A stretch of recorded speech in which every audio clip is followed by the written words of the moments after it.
दोस्तों मैं रज़ी अहमद। जैसा कि आपको पता है कि लोकसभा चुनाव 2024 के लिए तमाम पार्टी जो है अभी से जद्दोजहद कर रही है। इसी बीच आपको बता दें कि ऑल इंडिया मजलिस इत्तेहादुल मुस्लिमीन ने यूपी में चौंकाने वाला ऐलान किया है। दरअसल आपको बता दें कि उत्तर प्रदेश के प्रदेश अध्यक्ष एमआईएम के शौकत अली ने कहा है कि वो आजमगढ़ लोकसभा सीट से प्रत्याशी उतारेंगे और जल्द ही उनके नाम का घोषणा किया जाएगा, ऐसा उन्होंने ट्विटर पर ट्वीट किया है। दोस्तों आपको बता दें कि इस घोषणा के बाद से ही तमाम वो सेकुलर पार्टियां जो भर भर के मुसलमानों का वोट लिया करती है, लेकिन जब मुसलमानों पर जुल्म ज़्यादती होता है तो आवाज़ नहीं उठाती है। जब मुसलमानों का हक और हुकूक की बात आती है तो वो चुप हो जाते हैं, वो खामोश हो जाते हैं। दोस्तों आपको बता दें कि वैसी पार्टियों के पेट में अभी से दर्द शुरू हो गया है एमआईएम की ये घोषणा करने से पहले।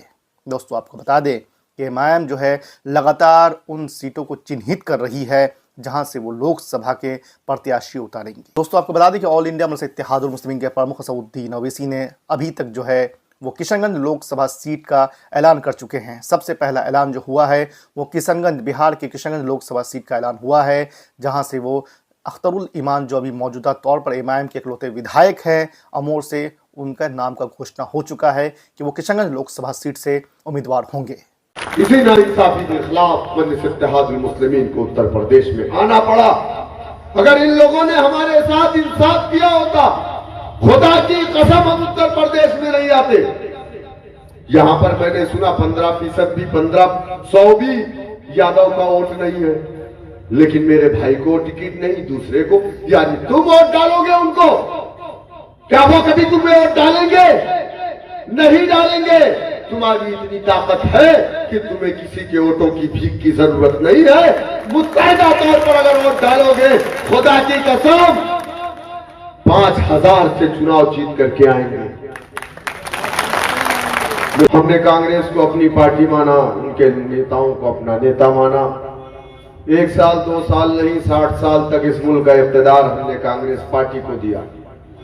लेकिन सच्चाई तो यह है, इस देश के अंदर तमाम समाज आगे बढ़ा, लेकिन एक समाज जो कलमा ला इलाहा इल्लल्लाह मुहम्मदुर रसूलुल्लाह पढ़ता है, वो समाज हर दिन पिछड़ता गया, पिछड़ता गया, पिछड़ता गया। ये मैं नहीं कहता, ये उस वक्त की हुकूमतों ने जो सर्वे करवाया, कभी रंगनाथ मिश्रा कमीशन, कभी राजेंद्र सच्चर कमेटी, कभी कुंडू कमीशन, कभी महमूदुर रहमान कमेटी, कभी गोपाल कमीशन के नाम से तमाम के तमाम ने अपने सर्वे में ये रिपोर्ट पेश की कि हिंदुस्तान का मुसलमान दलित से बदतर अपनी जिंदगी को गुजार रहा है। अब सवाल यही है कि 60 सालों तक हमने इस मुल्क का इख्तियार नाम नहाज सेकुलर पार्टियों को दिया। हमने मुस्लिम लीग को अपनी पार्टी नहीं माना, कांग्रेस को अपनी पार्टी नहीं माना। अगर हमारे हालात ऐसे हुए तो उसका जिम्मेदार कौन है? 6 दिसंबर 1992 के बाद हमने कांग्रेस पार्टी को छोड़ा, समाजवादी पार्टी को अपनी पार्टी माना, मुलायम सिंह को अपना नेता माना, समाजवादी के डंडे झंडे को अपने कंधों पर रखकर जिंदाबाद के नारे लगाए।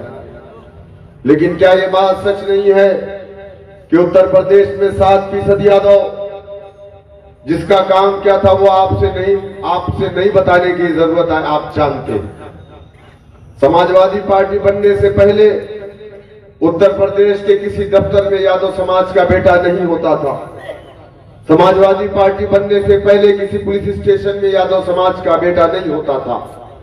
समाजवादी पार्टी बनने से पहले DM, SP, IG, DIG, DGP कभी भी यादव का बेटा नहीं दिखता था। लेकिन समाजवादी पार्टी बनने के बाद आज उत्तर प्रदेश के अंदर कोई ऐसा पुलिस स्टेशन नहीं है जहां यादव समाज का बेटा पुलिस विभाग में या सरकारी दफ्तर में ना हो। सवाल यह है कि आपका बेटा कहां है? समाजवादी पार्टी को 7% लोगों ने वोट किया जो यादव समाज से ताल्लुक रखते हैं, लेकिन 20% अल्पसंख्यक का मुसलमान जिसने समाजवादी को अपनी पार्टी समझ करके वोट डाला, वो आपका बेटा कहां है? उत्तर प्रदेश में 20% मुसलमान, 27% जेल की सलाखों के पीछे। योगी हुकूमत में 183 इनकाउंटर हुए, जिसमें 53 इनकाउंटर मुसलमानों के हुए। इसका मतलब है कि 20% आपकी आबादी है और 35% इनकाउंटर आपके हो रहे हैं। क्यों? ये हमारा सवाल है। 4 मरतबा हमने हुकूमत बनाई, 3 मरतबा उत्तर प्रदेश के अंदर हमने मुलायम सिंह यादव को चीफ मिनिस्टर बनाया, 1 मरतबा उनके लख्ते जिगर को बनाया। बदायूं से हमने लोकसभा की सीट जीत करके उनके भाई को दी। लेकिन क्या ये बात सच नहीं है कि जहां 40% आपकी आबादी है, उस पूरे शहर को, उस पूरे जिले को गड्ढे में तब्दील कर दिया गया? विकास के नाम पर अगर देखा जाए तो बदायूं सबसे पिछड़ा हुआ जिला वेस्टर्न यूपी का है। क्या ये बात सच नहीं? क्यों? उसका जिम्मेदार कौन है? हम उन पर इल्जाम नहीं देंगे, क्योंकि अल्लाह सुब्हानहू तआला ने हमें अक्ल सलीम दिया है। हमने कभी अपने दिमाग का इस्तेमाल नहीं किया, जबकि हम और आप सब जानते हैं कि जमहूरियत की सबसे बड़ी ताकत सियासत है।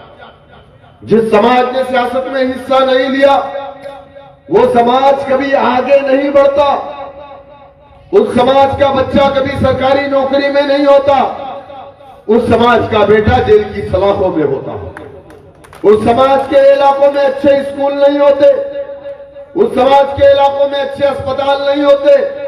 उस समाज की बस्तियों में अच्छी सड़कें नहीं होती। उस समाज के घरों में पीने का साफ पानी नहीं दिया जाता, और उस समाज को कभी सरकारी नौकरी नहीं मिलती। क्या ये मेरी बात गलत? मैं आपको कह रहा हूं, अगर मेरी बात में सच्चाई नहीं है तो ककराला की इसी सरजमीन पर बुला लेना, सर्वे कर लेना, जाकर के रात में अपने दिलों पर हाथ रख करके सोचना कि जो MIM का एक दीवाना आया था, क्या उसने बात सही कही थी या गलत कही थी? मेरे दोस्तों, मेरे बुजुर्गों, हर दौर में जब जब कोई लीडरशिप हमारी खड़ी हुई, हमें बदनाम करने की पूरी साजिश की गई। कभी हमें बीजेपी की बी टीम कहा गया, कभी कहा गया कि हमारी वजह से बीजेपी को फायदा होगा। क्यों? ये इल्जाम हम पर क्यों? ये इल्जाम आम आदमी पार्टी पर क्यों नहीं? ये इल्जाम कांग्रेस पर क्यों नहीं? ये इल्जाम समाजवादी पर क्यों नहीं? मैं उन लोगों से ये बात कहना चाहूंगा जो हम पर इल्जाम लगाते हैं कि सुनो, हम वो कौम है जो अल्लाह सुब्हानहू तआला की डर से अपने बीवी के गहने को भी वजन करा करके 1 साल में 2.5% ज़कात ईमानदारी से निकालते हो, और तुम हम पर इल्जाम देते हो। मेरे कायद ने हैदराबाद में एक मस्जिद में खड़े होकर के रोजे की हालत में कहा था कि मैं हालत रोजा में हूं और अल्लाह के घर में हूं, मैं किसी की टीम नहीं हूं। अगर मैं किसी की टीम हूं तो वो काली कमली वाले की टीम हूं, मजलूमों की टीम हूं। अब मैं पूछना चाहता हूं समाजवादी पार्टी के मुस्लिम चपरासियों से, क्या है चपरासियों, तुम मस्जिद में खड़े होकर के इस बात को कहोगे कि मजलिस इत्तेहादुल मुस्लिमीन बीजेपी की बी टीम है? तुम कसम खाने को तैयार हो? नहीं मेरे दोस्तों, इस तरीके से हमें गुमराह किया जाता। ये नहीं चाहते कि हमारी लीडरशिप खड़ी हो। जिस तरीके से आज यादव साहब हो गया, यादव जी हो गया, उसका बेटा चीफ मिनिस्टर से लेकर के होमगार्ड तक बना। आज आपके साथ क्या हालात है आप नहीं जानते। अरे इसी शहर का मामला है, एक बच्चे को उठा करके पुलिस वालों ने क्या किया, मैं उस बच्चे का नाम मेरे जहन में नहीं आ रहा है, उस आदमी के साथ, रेहान के साथ क्या सुलूक किया। मैं पूछना चाहता हूं, क्या अखिलेश यादव ने अपना कोई नुमाइंदा भेजा? अरे हमारे वोटों की खैरात से हुकूमत बनाने वालों, क्या तुमने उस रेहान के लिए आवाज उठाई?